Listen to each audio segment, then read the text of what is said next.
And we're back. We have just taken a little break, and it's gotten warmer, hasn't it? So, Tom, you've taken off was it a hoodie? Yeah, my hoodie. Now you can see my sloppy rig. And you were mentioning that you just returned from Afghanistan with your platoon.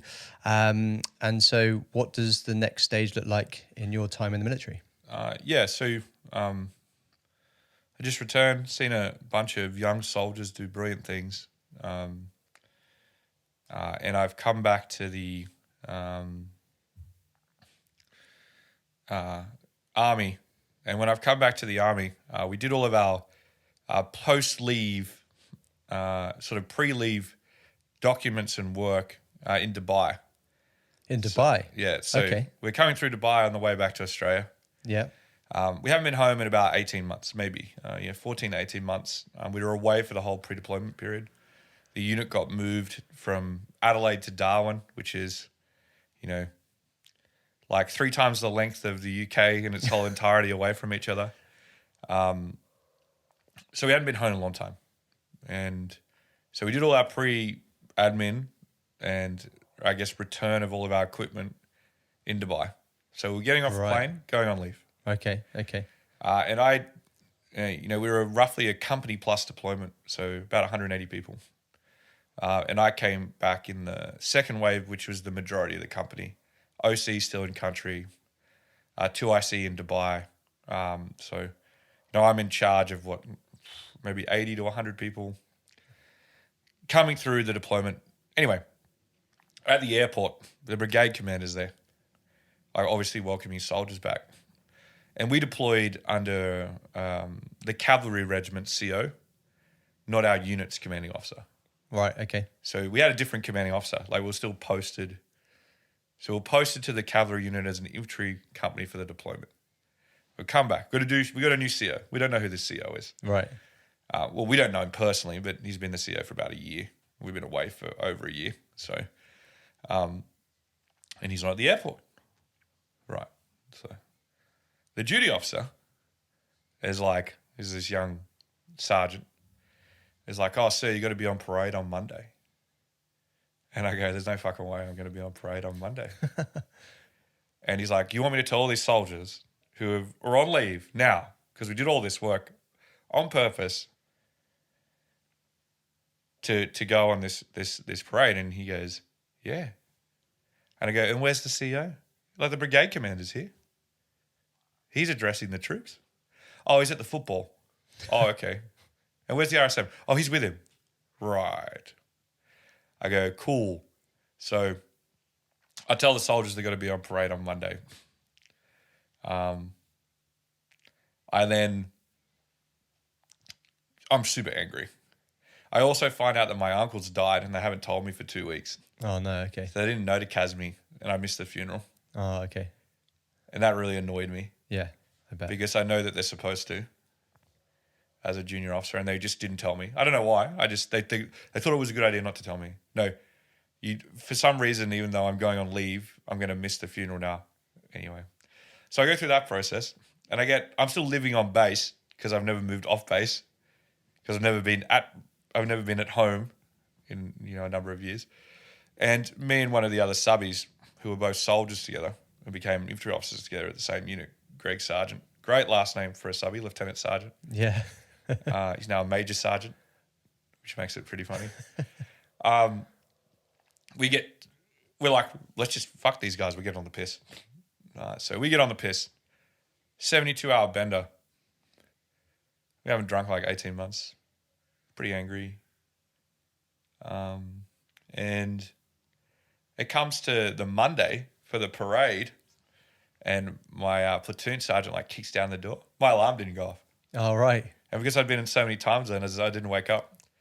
So the CO wanted us to report in the next day. Couldn't give us a reprimand because we were not absent from place of parade because we're on leave. Couldn't give us AWOL because we're on base. So we haven't broken any rules. Yeah. We just have an order which doesn't really stand because we're from a different unit for him to do something, and we just didn't turn up. So I remember getting marched into the commanding officer's office, hungover, and him expecting me to apologize. And I fucking didn't. And I just said to him, I go, it's absolutely despicable that you can be at a football game on a Friday and make my soldiers work on a Monday even though they're on leave.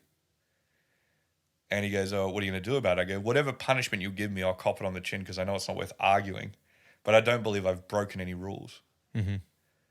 And you're not my commanding officer. I haven't posted back into your unit yet. That occurred at the end of my leave. Anyway, Greg, who can't speak because he's lost his voice from too much drinking, which is pretty funny. He asked Greg what to do, and Greg's like he can't talk. So he just cops on the chin. I cop it on the chin. He's like 6 weeks in the duty room each. Oh, right. Okay. Yeah. So you can be the duty officer for 6 weeks. And then started my journey into a barracks unit for the first time in my life as an officer. And we went on leave. He tried to cancel our leave. Couldn't cancel our leave because it's mandated. Yeah. Like we've been too much time on operations, too much time at field. It's against the military's welfare policy under the chief. So he has to give us a leave. So the adjutant tells him you can't cancel their leave. They haven't done anything wrong technically, and even punishing them this way is wrong. They just haven't turned up to a timing that you set. But you didn't turn up to your timing, sir. That was the adjutant. Adjutant was a pretty good guy. Anyway, so back to a new unit, all new officers, all new sub-unit commanders, all new CSMs, and 2 subbies that have just been destroyed by the CO. So the unit's pretty much like all new majors, all new company 2 ICs, and 13 new lieutenants, and me and Greg. So we're the only sort of 2 that are left over from the deployments. Right. Which puts the CO in a really interesting space, doesn't he? Because we're the only ones that know some of the unit soldiers, but we're also in trouble on our first day. Should we turn up to the parade? Definitely. Were we angry? Of course. Yeah. Would I do it again? Probably. Yeah. Like I'm not going to lie. So I start back out in the duty room after leave, and the commanding officer is like he then makes me the assistant adjutant. The adjutant leaves. Oh, really? So then I become the adjutant as a second year lieutenant. As a lieutenant? Yeah, second year. Terrifying. Second year of lieutenant, you're an adjutant. Yeah, acting. Acting adjutant. It was fucked. And just for people that are listening, what would an adjutant do? So like think of it as the HR manager. Right. For the unit of 500 people. A unit that's deployed 3 times in the last 3 years.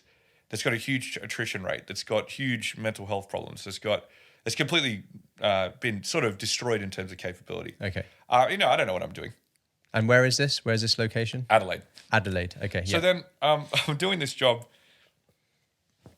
and I remember one day I'm the duty officer because I'm still getting punished. Right. Yeah. And the CO's like, "Where are you? I need you to do all these things." I'm like, "I'm on duty, bro, because you put me on duty for like 30 days." So then I stopped being off duty because I'm the acting adjutant. And then could you imagine this? Like this guy absolutely hates me, but I'm handing out all his I'm doing all of his administrative work for the whole unit. Right. And the unit's in a pretty tough spot. 3 deployments, half the unit leaving, new soldiers coming in.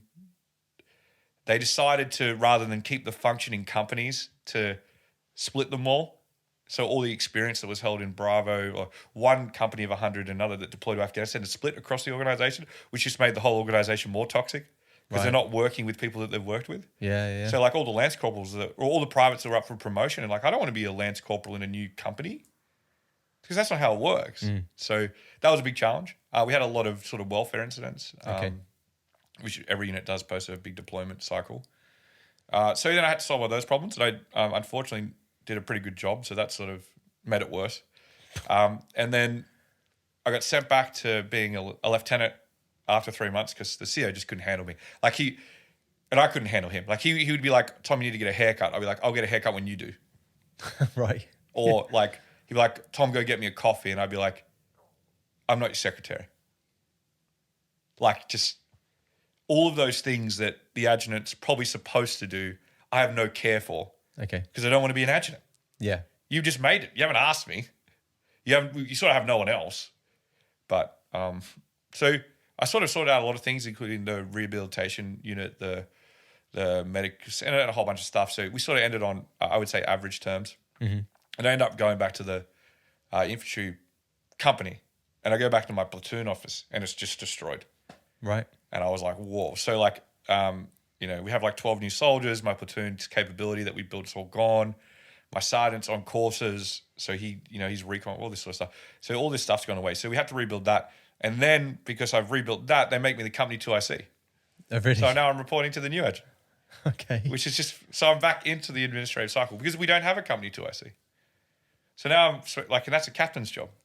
So you're a lieutenant doing the captain's job, which is fun again. Because I know more about, because I did the adjutant role. It makes sense for me to help, but I didn't want to do any of these things. I just wanted to be an infantry platoon commander, and I've only been it for a year. Yeah.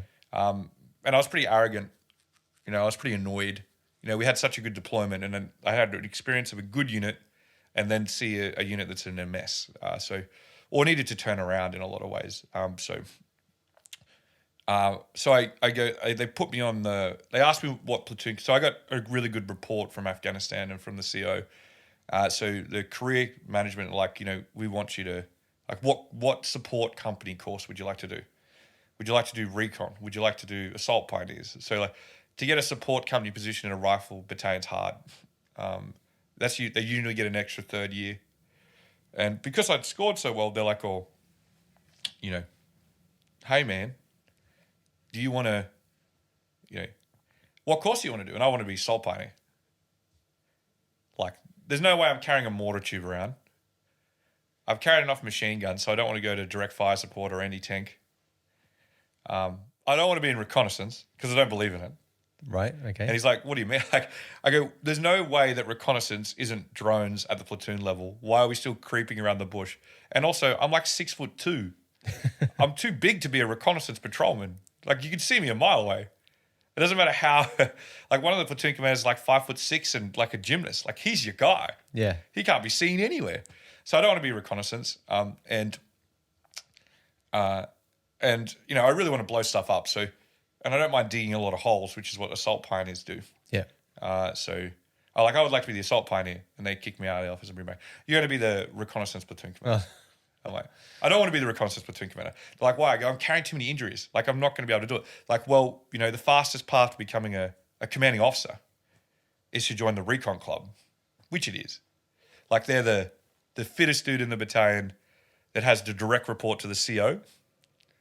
You're running ISR, right? So you have the support company OC, but the recon and sniper team leader can report to the CO. So it's it is the best career path for an infantry officer to do. Right. And I didn't want to do it. So they made me do it. They made you do it. Yep. This is the army. Yep. No worries. So I go on to the recon basic course. And as usual, I suck at everything. Start getting better at it.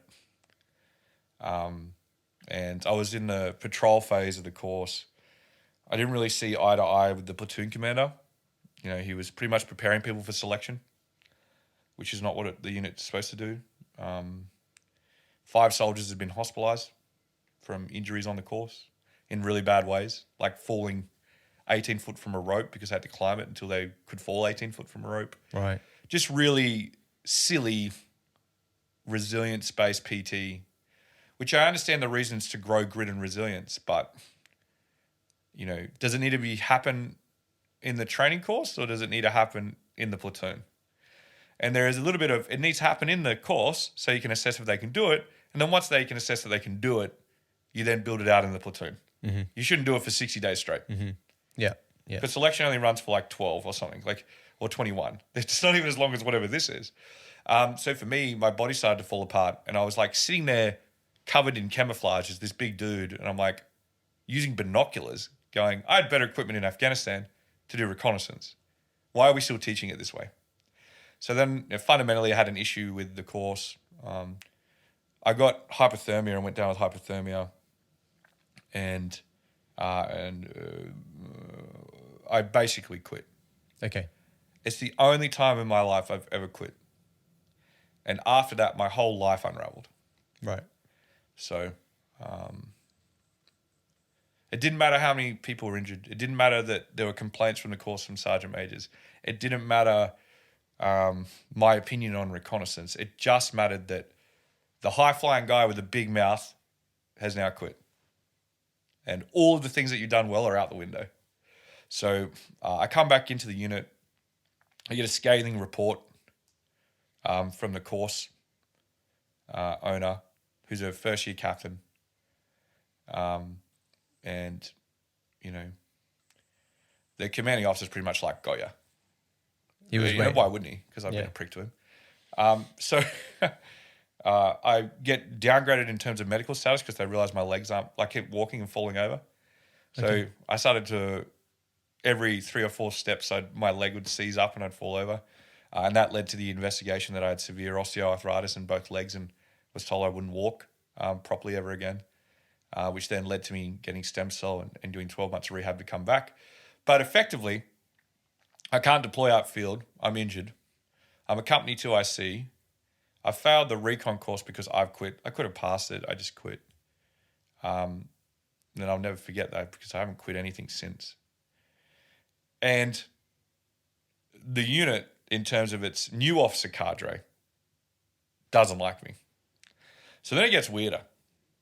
So my OC, who's been promoted early from a captain, hasn't done his majors course.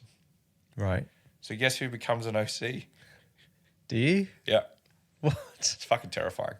What? So for like an 8-week to 12-week period, I become like the acting company commander of B Company 7 area. And then I'm, as second year subby, that's failed his course, and I get put back in the CO's cub, who he hates. So what I did was I took the whole unit's combative training, reformed it, took the underspent ammunition and everything else, and built the first time we've done reverse cycle training, first time we've done combatives where there was 3 times the enemy and 1 times the troop, bought drones for the platoon level through regimental funds, and within that 8 to 12 week period, my OC was able to come back and certify his company for combat operations at the platoon level. Really? Never happened before. Wow. So that sort of really annoyed everyone because I didn't come back and just fuck around. I came back and helped the OC achieve his vision, which was recertifying his company for platoon operations within a reset year, which hasn't occurred. And they did it. And they did it because they were a brilliant bunch of NCOs. And I realized my job was to give them a whole new methodology based off what we'd learned, work on it with the NCOs to get them there, and get them from the idea of being reactive to proactive. So stop relying on external resources like UAVs. Start using different processes, and to the point where we ran work experience.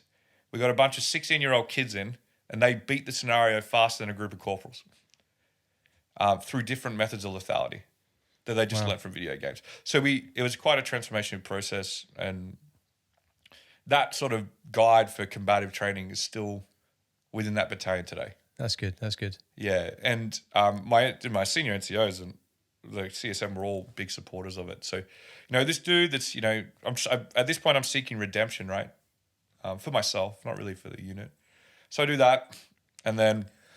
Well, before you move on, so just to clarify, so you stepped up to be the 2IC, and then you got stepped up again to be the OC, right? And that's typically a major's job, right? Yeah. And you're still a lieutenant at and this a bad moment. one, according to paper. And technically a bad one. Yeah, a real bad one. And then you've taken this company and you've reformed it into much better than it was. And you did that with the platoon before you went out to Afghan. And Same you thing. trained them in a different way than that's normal, that's traditional, and performed amazing in Afghan. And then you've done the same here with this company. So you've got an amazing way of taking something, fuck the traditional ways, I'm going to do it my way, and it works.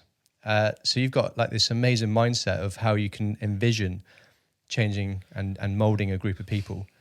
So that's amazing. I also had some brilliant NCOs, and I think the key of working with brilliant NCOs is to empower them versus order them, especially in a training environment or a deliberate planning environment. Post-H, The boss is in charge, but pre-H or stepping off or in training, you've got to help them, enable them. And what I found when I was a sub is that no one's getting them ammunition. So like I was running full live fire training scenarios in the close training area to the highest point that you could push it. And it had never been done. And it was completely legal. Yeah. No one wanted to do it. I made soldiers wanted to get better at, like we did like a survey, and one of the things they wanted to get better at was fighting at night. Okay. And the only time they get to learn to fight at night is on big exercises. Well, what's stopping us doing reverse cycles at work? Yeah. And, one of the things I did for 2 weeks, we ran reverse cycles. So you would start work at 7 p.m. and end at 4 a.m. And there were two things that came out of it. One, we got really good at night fighting. Okay. And two, people got to take their kids to school. Yeah. Which is absolutely absurd because they've never had the chance to. Yeah. So, like, I remember on like the second week of running night training, getting called by a senior officer in the unit, and he was like, "You need to stop. People are getting upset." I'm like, "Who's getting upset?" He goes, "The wives." I'm like, "Why are the wives upset?" And he goes, "I guess, Sarah, is this actually happening, or do you just not know what we're up to, and you'd like to know more?" And he stopped our night training, and he was like, on one hand, I've got all these soldiers and NCOs saying for the first time in their life, they can get up a bit earlier, spend time with their family, not tired, and to drop their kids and pick them up from school. And I'm like, what the fuck? What's this data that they're having a bad life? Yeah. So it was like, with disruption comes getting reined in. So I went through that process. At that point, after doing that, the OC came back and, he did a good job. They did their collective training. I ended up in the company 2IC job, and I then deploy as the leading range instructor. So we're now doing the brigade combat exercise. Because I've got military experience, like I've got operational experience, and I've got all the range qualifications. Okay. I'm then running the company's sticks lane. So like we're doing a live fire lane for the brigade at a company level and putting people through. Right. So, it's me, the OC, the CSM, the engineer captain who's doing all the explosives, and my platoon sergeant. And we're running this range for like 18 weeks in the middle of nowhere. Wow, I reckon I read every Game of Thrones book. So we're running this range, and we're going through this activity, and unfortunately a lot of people get injured. This is one of the most dangerous exercises I have ever seen. I don't know why, and it kept building up. And it made me we sorted out an issue one day that there was a critical casualty, and there was so much politics involved. And I just realized at that point that I couldn't keep being in this organization. Right. We were waiting for a chopper to go in the air based off the brigade commander signing it off. And the reason it was a brigade commander sign off is that they thought that every time you put the chopper in the air,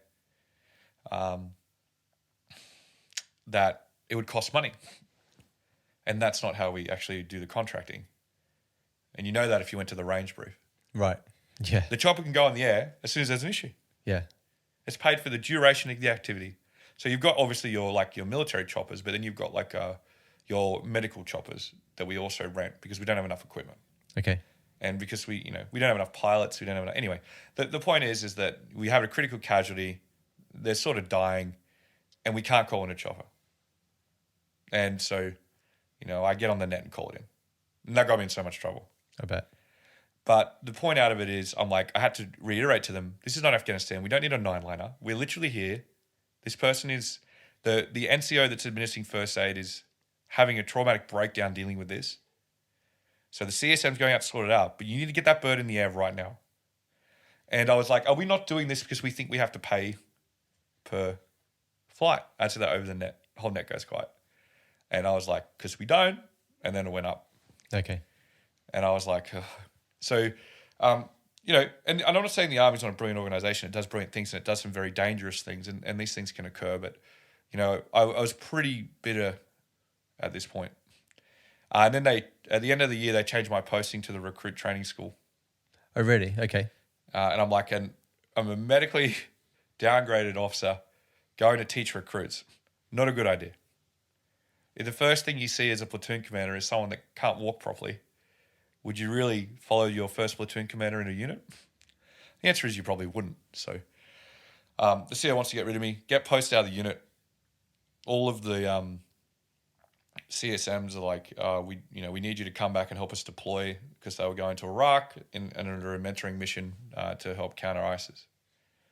And I was like, I'm not coming back. I don't trust any of you. You all had the opportunity to support my side of the events. You didn't do it. So, all of these things I'm to blame for. I'm the person that turns up to the unit as arrogant. I'm the person that doesn't turn up to the CO's parade. I'm the person that argues with the CO every point I can get. I'm the person that goes on the recon course, even though I believe in duty first, and don't apply that value for the first time in my life and quit. I'm the person that quits. So, at the time I was, I thought people had let me down, but I'd let myself down. It took me about 2 years to figure that out. So then I get posted to Kapuka, and I'm like, hey, there's no way I could be a platoon commander. Sorry, what's that again? Kapuka's the training school. Okay. Wagga Wagga. Okay. And the new CEO's like, Tom, you're going to be you're our only operational platoon commander. Soldiers want to see the dude that's done it. And I'm like, dude, I can barely walk. So I've been downgraded to J4, which means I can't come back. And I end up doing about 4 hours of rehab every day. So it's like a permanent downgrade. Yeah, there's correct. From so fully fit. I could still come back to doing a role. I just can't be an infantry officer. Okay. Yeah. I can't deploy. It's sort of, I could be an intelligence officer, for example, or staff officer. So I do about 12 months, I do about 4 hours of rehab a day. And they put me in this job where I'm managing all the injured recruits. Okay. And all the outplacing recruits that haven't made it. Okay. That was the most depressing experience of my existence. Yeah. It's one thing seeing soldiers after a deployment get injured. It's another thing seeing kids that are 18 get injured in their first 60 days forever. Mm. And they never get to fulfill then they haven't been able to deliver on what they signed up for. It really messes with people. Yeah. So I started to help outplace a lot of people a year. And at the same time, I was progressing a military training. So the Australian Army trains, there's 3 of you and 1 enemy. And I was building a model for junior officers that there's 3 enemy and 1 you. Yeah. And I was building that out whilst I was there, and I was submitting it into the Army's think tank. So like you did with the company when I just can't help myself. Yeah. I want to be a warrior.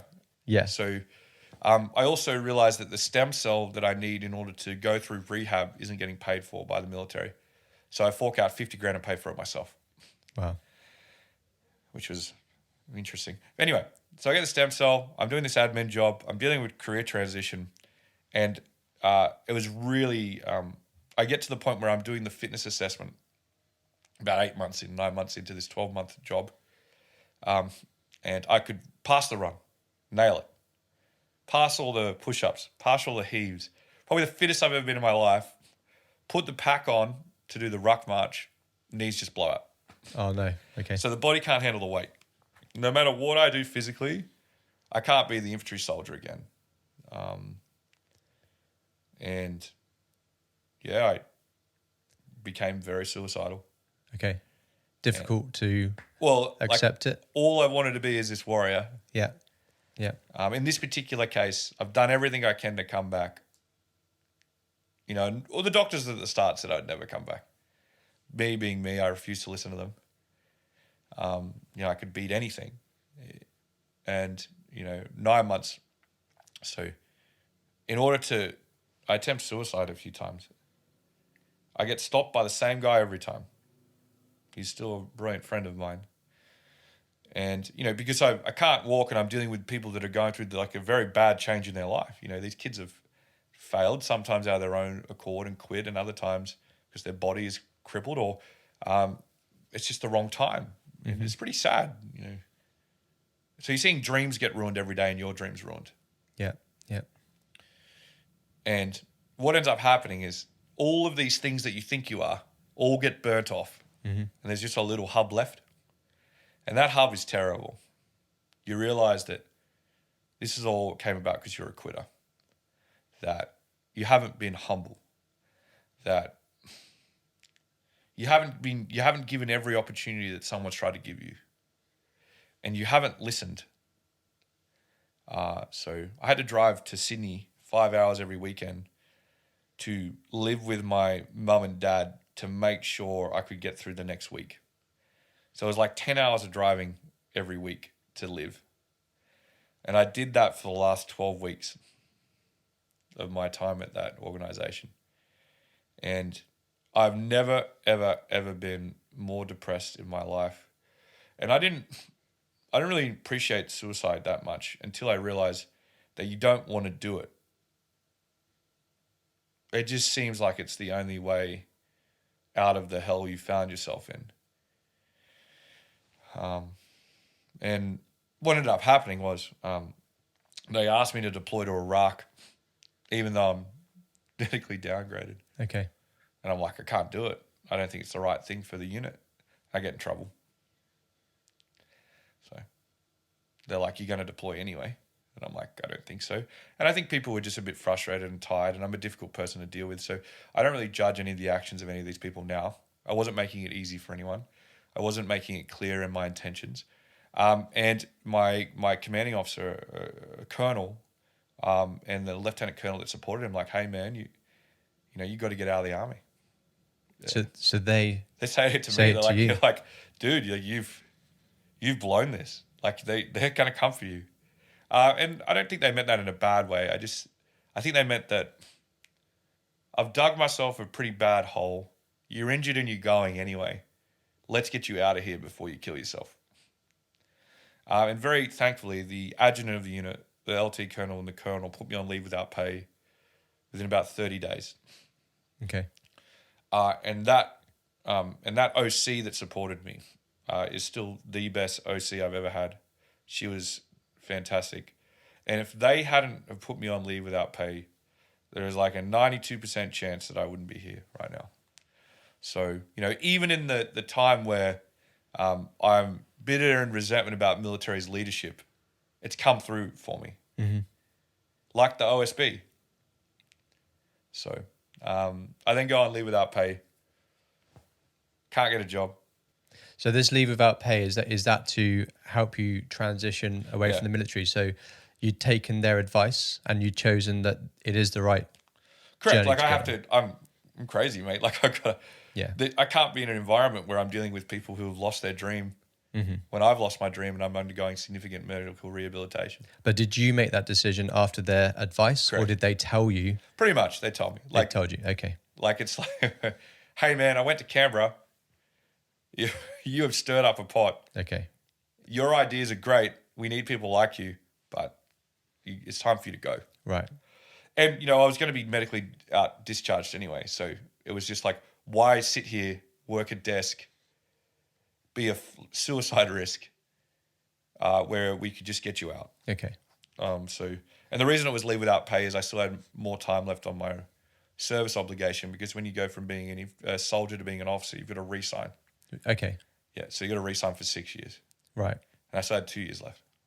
But at this point, you'd done a good 12... I'd done 8 years, yeah. Sorry, 8 years. So you'd gone on leave, and then you mentioned about looking at civilian options, civilian jobs. Yeah, I couldn't get... So I applied for 200 jobs now. Couldn't get one. 200 jobs? Yeah, did 14 interviews. I couldn't get a job as a security guard at a bank. Apparently I had no financial security experience, whatever that is. Right. I think buildings are the same really wherever you go. And is this in Sydney? You've gone back to the Sydney area, yeah. And I went home and lived at my parents' house for like 4 days and realized I can't do this because I haven't been home in like 8 years, and I'm definitely a different person. Yeah. I didn't really know how to explain a few things. One, the depression I have is not from Afghanistan. Yeah. It's from failure. Okay. So everyone thinks I've got post-traumatic stress disorder when I'm really just severely depressed. But from what you've shared so far, you haven't failed. I would say I failed. But you quit on one thing because you didn't totally believe what they were delivering. Well, one of my rules in the military was I would never quit, which is why, because I was so bad at training and so bad at taking information, it sort of allowed the world to balance out. Uh-huh. And then one time I quit, it fucking ruined me. So right. I would say that I failed in following my core principles. Okay. But I just want to reiterate, you're not a failure. Maybe. No. You did so many great things in those 8 years, and you changed so many great things that you might got in trouble for because the hierarchy up there didn't quite like it, but you changed a lot for the positive and for the better. Yeah, and what I would know now, I probably still could have made the changes with a very different approach. So Maybe. maybe or I would say probably. What I've learned the last 7 years in business is a much better way of doing disruption. And I actually don't think a lot of these people I used to work for were bad. I just think I was different, and I didn't know how to harness that for them. So I just became disagreeable, and it's a shame because I probably could have done a lot better if I'd learned some of these lessons earlier. Okay. So your transition. So you apply for a load of jobs. You do 14 interviews. What does it look like? Because you're here today, so there must have been a journey between there. Yeah, so I can't get a job, and I asked them why are you interviewing me? Or we want to hire veterans. Why do we want to hire veterans? Because they're on time. And I'd be like, okay, well that's like hiring an accountant because they're more boring than another one, or hiring a doctor because they're more clean than another one. That's not your only assessment when hiring someone, and it turns out it sort of is. Okay. So the job application process is poor, very subjective, and if you've got a network, it's easy to get a job. If you're an infantry soldier, you got no time to build a network. You're away 11 months of the year. So I apply for hundreds of jobs. I end up getting a job as a telemarketer, like cold calling, Okay. selling Hewlett-Packard servers, and I end up like pretty much selling myself at the interview. It's a company of about 50 people, and I'm like, look, I'll literally do anything. Like, I don't care. I can't get a job. So I get a job for like 45,000 Australian a year, after managing hundreds of people in the army. And they're like, we'll take a chance on you. And you've got to hit the target. Otherwise you're out.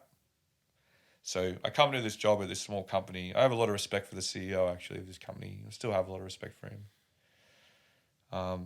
for taking a chance on me. And I'm selling email marketing to people to buy HP servers. In 2016, no one wants to buy a server. They're going to buy the cloud. All right, yeah. Yeah, so 60 cold calls a day, 12 exit, like people will answer. 12 will go to 6 people that want to hear. 6 people will go to 2 people that want a presentation. 1 will convert. Every time I convert someone to buying a HP server or joining the email campaign, I make $50.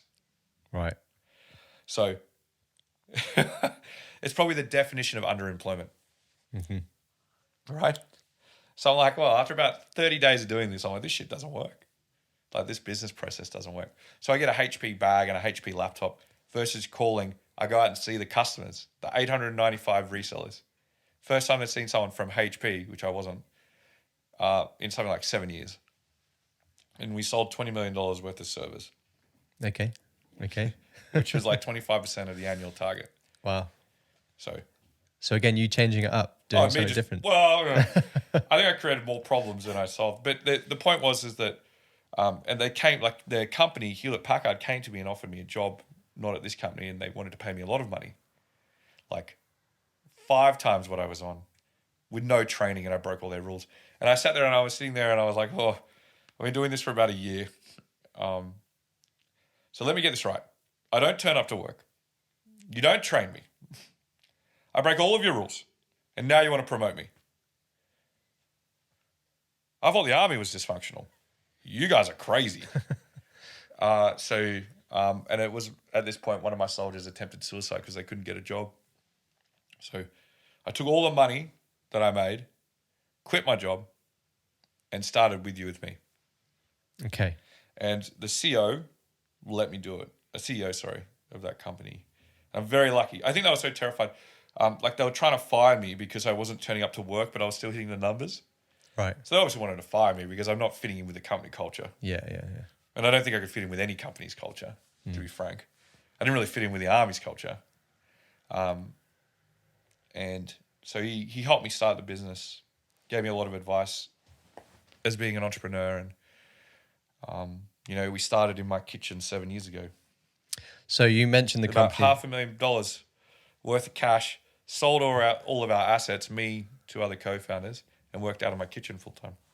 So explain to people that may not have heard of this company you created. The company's called With You With Me. It's an Australian-based tech company that's now got about 550 staff globally. 75% of our staff are combat veterans. 6 out of 8 corporals and below. And what we do is we've built a software that removes the need for a resume. You get picked based off your aptitude to do a role, not your skills or your experience. And that platform is being used by 167 organizations, and last year got 5,196 people a job.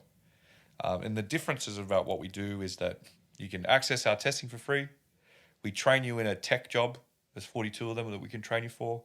And it's never at any cost to a veteran, military spouse, someone that's neurodivergent. Pretty much any underrepresented group you can think of, we help train. Okay. And which countries are those? Is Australia, the UK, Canada, and the US. Okay. So yeah, we didn't start a business. We started a business with a simple idea of we don't want any more infantry privates to kill themselves, which very quickly became we need to make every infantry private a technologist, which very quickly became we need to make every soldier a technologist, which very quickly became we need to make the whole world a technologist. And we do that by providing your ability to become one in 140 hours for free, and selling our software to companies to access those people. So, we're a tech company, we're a technical college, where students don't have to pay, and the outcome is getting you a job versus giving you a course. And it's been an extraordinarily difficult and traumatic journey. For the past how many years? 7. For the past 7 years. Okay. And why do you mention that? Is it because it's a startup, or because you're dealing with multiple people? The problem is really tough. Okay. So everyone wants to hire, like the human resources market's commodities market. Commodities markets are subjective and speculative. So that means people are assessed based off who they know, not what they know, where they're from, not what they know, and what education they have, not what skills they have or could learn. That's a really big problem outside of veterans. Then you've got veterans. They're an esoteric organization that's a large bureaucracy that's functional. And then most companies are large bureaucracies that are dysfunctional, that are egocentric. So culturally, they're literally changing tribes. Yeah. Yeah. Which is very hard to solve. And then you've got, it's hard to build a technologist. So you've got to learn how to train people in technology, which is it's immature in the market. It's product or theoretical. And then the last problem is you've got to build a software in a way that delivers value to enterprises so they pay, that you can take business off someone else, but not stop a veteran coming in the front door. So that's like 4 massive problems all at once. And we had no idea how big the problem was. Good way of thinking about it is we kept pulling the thread of a sweater and it was unraveling, and we eventually got to it completely unraveled and there was no one wearing it. Okay. Yeah. And that's a really big problem then, because it's like, where do you go? So, and then there's all the normal problems of scaling a global company. Everything from infrastructure through to operations, capital, they're all very hard to do. And what's the kind of like the happy part of it, the bit that you thrive on to keep going? The happy part of it is last year we trained 5,196 people for free and got them a job. And that's in 2021, right? Yeah. Yeah. This year it'll be closer to sort of 30,000, 40,000. Wow. Maybe. We'll probably get to sort of 10, but we can do 30 to 40,000 if we get our shit together. So we can help. We can help a lot of people. The other thing is, we're the fastest growing company in 2019 in the Southern Hemisphere. So 13,000% revenue growth, won the Deloitte 500. That's important. It was the first time an Australian company's done it, being a Chinese company in 15 years. Wow. And 80% of my staff at the time were combat veterans in their first job. So we've been able to do it just with people pretty much from the military. So that to me is very exciting, because it says a lot about what veterans can do and how they can continue to serve and how they can harness technology and business in the right environment. Yeah. And it removes a lot of prepositions about tech companies that they can't be run by ordinary people, or that veterans should just be personal trainers or security guards or work on the circuit. So I think it changed a lot of perspective. Those two things are what I'm interested in. The only thing that keeps me motivated now, though, is helping staff that work for me outrun their potential. Okay. Yeah. Yeah. Not the veteran issue, No. not the customers, not the technology. The only thing that truly gives me satisfaction at work is seeing someone, whether they're a veteran, they've left school, and they grow exponentially in a 2-year period. And you've had some small part in that. Okay. That's very satisfying. And if anybody did want to reach out or look at courses or anything like that, what's the best thing they can do? Well, like, just go to our website and sign up. Yeah. www.withyouwithme.com. We have a whole career success team that are military veterans and spouses that have gone through our process and now help you do it. We have a Discord community, so if you don't want to speak to us, just join the website and go speak to the Discord. You can speak to thousands of people that have been through our process to see if we're not full of shit. And always, like, you can reach out to me direct on LinkedIn. I'll speak to you. Okay. Like, I still speak to like 15 veterans a week.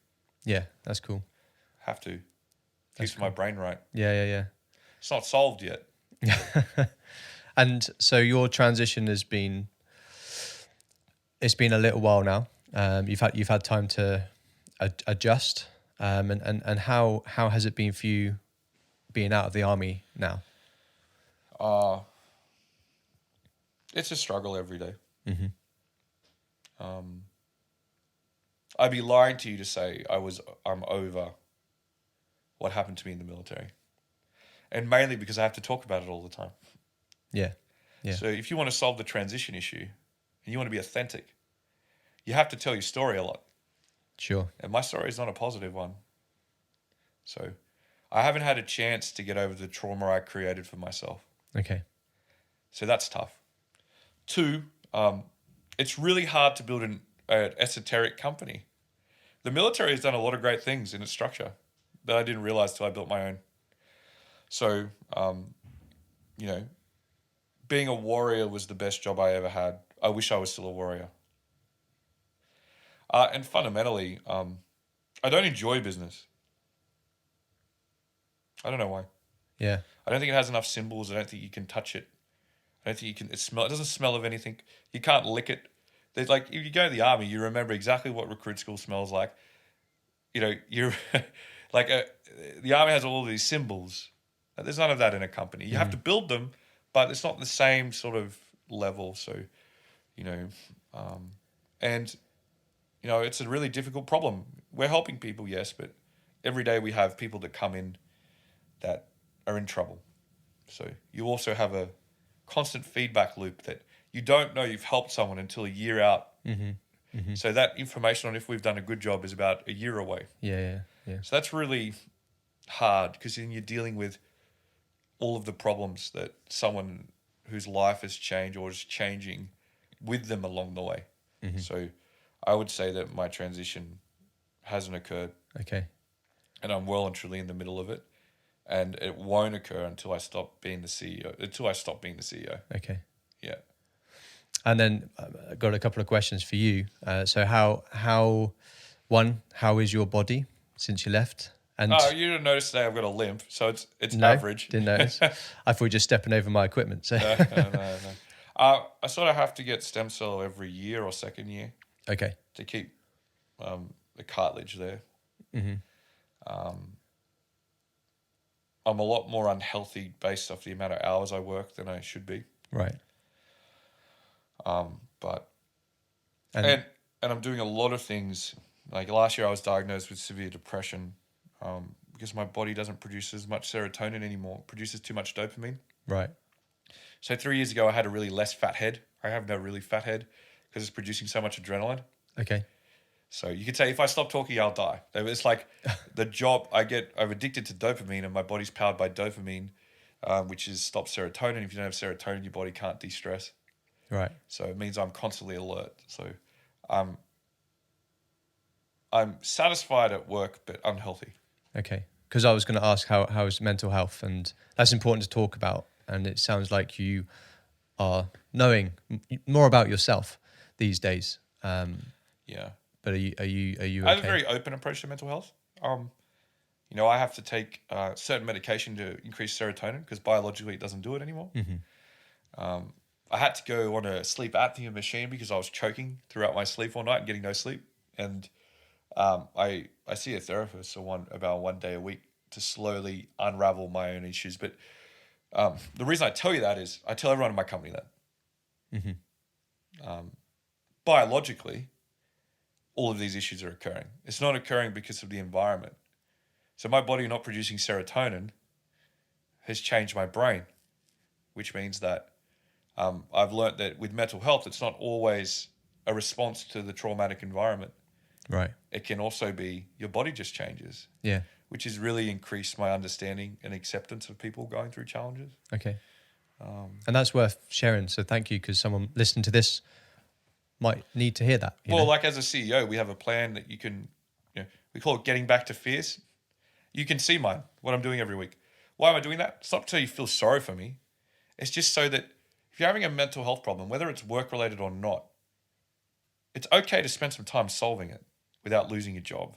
And I think there's a real problem. Like if someone gets injured at work, like they break their arm, we're like, yeah, okay, make sure, you got to take the time off. Your arm doesn't work. You can't type. But if someone's got severe depression, whether it's been caused by work or not, we're just like, oh, this person's not the right fit. And I don't believe in that. Yeah. Yeah. And I've seen people come back that have had trauma, that have ruined their lives because of the trauma, and then come back and do extraordinary things. So I'm a big believer in 3rd, 4th, 5th, 6th chances. Yeah. Because I've needed them. And it doesn't make it any easier for me to deal with my own problems, by the way. Right. It just makes it easier for people to know that losing your job isn't part of your mental health rehabilitation process. Yeah, removing that worry. That doesn't mean you can take the piss. No, of course. It doesn't mean you can take 8 months off work. No. It's like if you need to take 8 months off work, then you need to spend some time not working. Yeah, yeah. That doesn't mean you can't come back at month 8 and 1 day and we'll hire you again, or we could just put you on leave without pay. So we will do things, but we do have a business to run. But my main sort of process is being very transparent on what my current scenario is, and I think people seem to be okay with it. It took a while. Yeah. Shareholders aren't really used to that type of transparency. No, but I think you're right. I think the mental health aspect of fixing it, helping it, is needed by other companies out there. Well, yeah. One big thing I say to veterans is okay, you're going from, what's going on is there's nothing really wrong with you. There's a lot of things wrong with society. Although the military is not perfect, it does do a lot of things brilliantly. It does care about its people. It does train you. It does pay you. Yeah. Some of those things sometimes in companies don't happen. And in companies, they're mostly egocentric. So the individual with the biggest ambition wins, not the people that as a team accomplish a mission, unless the company's built a great subculture. And that's rare. There's a lot of companies that do have it, and that's why they perform so well. But you can't always get in those. So one of the things I say to veterans is you got to give yourself 3 years to adjust to the whole new society you're going into. And what that means is, don't come to me and work 90 hours a week. Maybe work 40 hours a week. And for the first time in your life, go for a surf in the middle of the day. Yeah. Yeah. And just get good at surfing again. Something you probably haven't done in 7 years. Or maybe just, work your 40 hours from Monday to Thursday. And for Friday, for once in your life, spend some time with your kids. What I've seen is high-performing veterans try to come out and see the same culture. It doesn't exist. It's now time to understand that you're going to a society that's highly dysfunctional, that's egocentric, and you are this person. You're not going to change because the military sort of brainwashed you to become this person. And you can function in society, but you also should take some time to be selfish. So, Tom, that's actually probably a really good way to conclude your episode, because I do at this point give the veteran on the show the chance to give some advice. And I feel like that big chunk you've just given there is great advice for veterans, maybe people just about to leave or potentially been a veteran for a while. Have you got anything to add to that, to the veterans that might be listening? Yeah, just to reiterate, be selfish in your transition. Okay. It's okay to be. It's okay to spend some time. It's okay to look for flexible work options. It's okay to ask for them. 2, learn a tech skill. You want to get in the middle class, you want to keep earning in the way the military has its pay slips, then you could cut the bullshit and just realize that the whole labor market's looking for tech skills. Mm-hmm. Whether you come to me for training, I don't care. I just know that 67% of the infantry privates we've tested can learn software development. So you should change your whole perspective on just from that one data point. That's not saying infantry privates are dumb. That's just saying that they are the furthest away from transferable skills to a software developer in the military. Mm-hmm. So really understand that the potential you have is quite high, and the more time you spend earning a tech skill, your earning capacity increases. Yeah. If your earning capacity increases, you have way more time to unfuck your existence. So you have way more time to reconnect with family, which you may not have done. You have way more time to realize what you really like in terms of hobbies. And you have way more time to engage back to the military if you want to in a reservist capacity. So Yeah. I would just say that being selfish and learning a tech skill buys you time for the other things to happen. Yeah. Some good advice there. Yeah. Some good And, advice. The last piece of advice is just don't quit. My journey in being a CEO is constantly the process of being the fool, fucking something up, and being fierce and being the hero again. Then being transparent because I fucked it up, then being the fool, and going on a constant cycle. Like, in other words, we built a multi-$100 million business by watching YouTube and then seeing what works. Because we know nothing about technology. We know nothing about business. We know nothing about any of the things that come in the startup world. We know nothing about raising capital. But we've been able to do it. And I'm pretty fucking average. So, maybe my last point of advice is that if I could do that, and I could do it whilst making a lot of mistakes, then don't be afraid to set your ambitions high once you've got yourself settled. Because one thing that the world really needs, and the Western economy definitely needs, is more veterans to be CEOs, more veterans to be entrepreneurs, and more veterans to serve government in a non-military capacity. Yeah. Because the one thing that you have that I can't see anywhere else in the industry, we hire a lot of people, is putting mission before the team and team before self. And nearly everyone that's left the military, even if they weren't that great, has learnt that. And the world needs more companies that put the mission before earnings, and more CEOs and public servants that put their people before their career. Mm-hmm. And I really implore them to go as bold as they can once they get out, because I was an average rifleman, an extraordinarily average officer, and we've been able to do something just by harnessing people that care about an issue that are ex-military. And I don't think that's to be underestimated. Some great advice there, and yeah, hopefully people take something from that. I'm sure they will. So I'm going to also ask what I would normally ask, but I think it's good to flip it for yourself. Do you have any advice for people that are thinking of joining the military? Might not be the army, might not be the Aussie army, but advice for people joining the military as a whole.